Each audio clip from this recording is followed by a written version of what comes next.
ആയിട്ട് കിട്ടുന്ന എന്നാൽ നമുക്ക് കണ്ടുപിടിക്കാനായിട്ട് ഇച്ചിരി ബുദ്ധിമുട്ടുള്ള ഒരു വണ്ടിക്ക് കിട്ടിയ പണി എന്തായാലും ഞാൻ നിങ്ങളായിട്ട് ഷെയർ ചെയ്യാം. ആർക്കെങ്കിലും ഉപകാരപ്പെടുമെന്ന് തോന്നുന്നു. ഞാൻ എല്ലാ തവണയും നിങ്ങളോട് പറയുന്നതാണ് കൂളൻ ലെവൽ ചെക്ക് ചെയ്യണം എന്നുള്ളത്.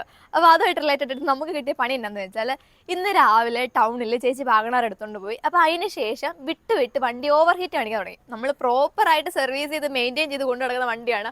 ഓവർ ഹീറ്റ് കാണിക്കേണ്ട ഒരു ഇഷ്യൂ ഇല്ല. കാരണം ഇതിന് മുന്നേ ആണെന്നുണ്ടെങ്കിൽ നമ്മൾ കൂളൻ ലെവലൊക്കെ നോക്കിയ ടൈമിൽ കറക്റ്റ് ആയിരുന്നു, വേറെ പ്രശ്നമൊന്നുമില്ല. നമ്മുടെ ഫാൻ ആണെങ്കിലും പ്രോപ്പറായിട്ട് വർക്ക് ചെയ്യുന്നുണ്ട്. അതിനുശേഷം നമ്മൾ വീട്ടിൽ വണ്ടി കൊണ്ടുവന്നു, എല്ലാ ഭാഗങ്ങളും നമ്മൾ ചെക്ക് ചെയ്ത് നോക്കി. അപ്പം നമ്മൾ നോക്കിയിടത്തൊന്നും ഈ ഓവർ ഹീറ്റ് കാണിക്കേണ്ട ഒരു ഇഷ്യൂ ഇല്ല. അപ്പം നമ്മൾ ഓർത്ത് സംഭവം എഞ്ചിൻ അടിച്ചു പോയി, എൻ്റെ സംഭവം എന്നെ നമുക്ക് മനസ്സിലാകുന്നില്ല.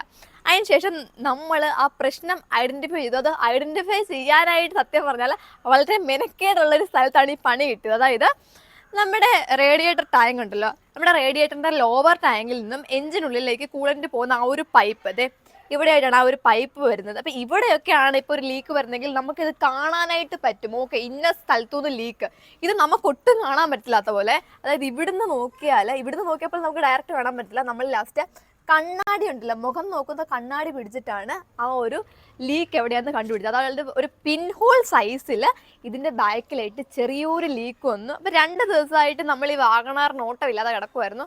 അപ്പോൾ അതുകൊണ്ട് തന്നെ ഇന്നിപ്പോൾ എടുത്തുകൊണ്ട് പോകുമ്പോൾ തന്നെ നമ്മൾ ചിന്തിക്കുന്നുമില്ല ഇങ്ങനെ കൂളൻറ്റിൻ്റെ ലെവൽ. അതുകൊണ്ട് ചേച്ചി നോക്കിയതുമില്ല. കാരണം ആ സൈഡിൽ നമ്മൾ നോക്കേണ്ട ആവശ്യമില്ലല്ലോ. അപ്പോൾ നമ്മൾ ശ്രദ്ധിക്കേണ്ട കാര്യം എന്നു വെച്ചാൽ അത്യാവശ്യം ഒന്ന് ഇടയ്ക്കിടയ്ക്ക് കൂളൻ ലെവലൊക്കെ ശ്രദ്ധിക്കുക. പ്രത്യേകിച്ച് അത്യാവശ്യം റണ്ണിങ് കിലോമീറ്റർ ആയ വണ്ടികൾ. ഇപ്പോൾ വാഗണാർ നോക്കുകയാണെങ്കിൽ 1,70,000 കിലോമീറ്റർ ആയി. അപ്പോൾ ഇങ്ങനെയുള്ള പണികളൊക്കെ ഇനി ഇപ്പോൾ എന്താണ് ഫ്രീക്വൻസി കുറഞ്ഞു വരും, പണികൾ കിട്ടുന്നുണ്ട്. അപ്പോൾ നമ്മൾ കുറച്ചുകൂടെ ഓട്ടം കൂടുതലുള്ള വണ്ടികൾ മെയിനായിട്ട് നിങ്ങൾ സർവീസ് ചെയ്ത് നടക്കുന്ന വണ്ടിയാണെങ്കിൽ കൂടെ ഇടയ്ക്കിടയ്ക്ക് ഇങ്ങനത്തെ കാര്യങ്ങൾ പ്രോപ്പറായിട്ട് ഒന്ന് ചെക്ക് ചെയ്ത് നല്ലതായിരിക്കും.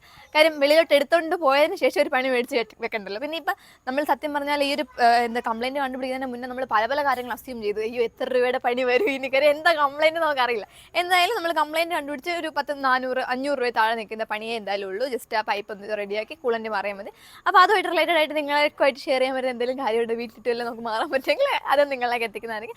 അപ്പോൾ എനിവേ ഈ ഒരു വീഡിയോ മാക്സിമം എല്ലാവരിലേക്ക് ഷെയർ ചെയ്യുക. ഇങ്ങനത്തെ റെയർ ആയിട്ടുള്ള പണികളും നമുക്ക് കിട്ടും. അപ്പോൾ ഇങ്ങനെ കണ്ടുപിടിക്കാൻ പാടുള്ള വെറൈറ്റി ആയിട്ടുള്ള പണികൾ കിട്ടിയ ആരെങ്കിലും ഉണ്ടെങ്കിൽ ജസ്റ്റ് ഒന്ന് കമൻറ്റ് ചെയ്യുക.